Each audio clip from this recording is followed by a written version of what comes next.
Magne-Traction. In this video we're going to talk about Magne-Traction and what it is and what it's for. So let's go back a bit to the beginning, 2006.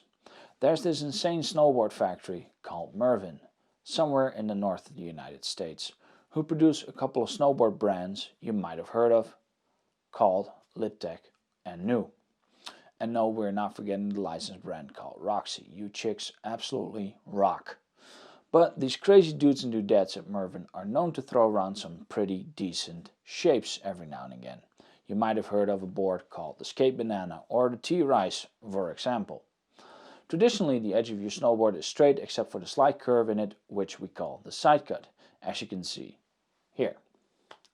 But Mervin's Stephen Cobb thought, well, we can do that a lot better on the road to creating superior edge hold. And he came up with the serrated edge or bumpy edge we now know as Magne-Traction.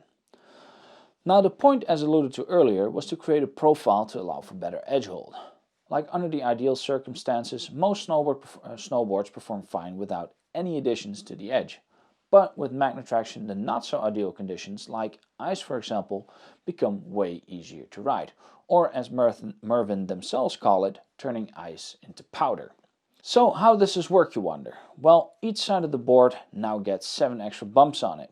Basically, your board edge will look like this. A bit like a knife. The biggest bump is in between the bindings, while becoming increasingly smaller going towards the tip and till. Right around the position near the bindings are the second biggest bumps, and the smallest are nearest the tip and till. This is specifically done to allow for easy turn initiation, but the positions are strategically placed to provide the greatest amount of edge hold. Especially with the well-known banana shape. Learn more in our upcoming video, so please subscribe so you don't miss it. Which, because of its inherent design, greatly benefits from the use of Magne-Traction for stability and edge hold. As expected, this innovation found its way into every board Mervin produces, from Liptech through GNU and Roxy, besides for Roxy a small hiatus a few years ago, which thankfully was overturned. It has sparked other brands to either license it for their own use or develop their own alternatives to better compete with their now famous Mervin design. If that's not proof that this works, I do not know what is. So if you're rocking a board with Magne-Traction, enjoy turning that ice into powder. So that was it for this What Is This Name About? Please like, subscribe so you don't miss our next video diving into more topics like this. And stay stoked and hopefully have a good season.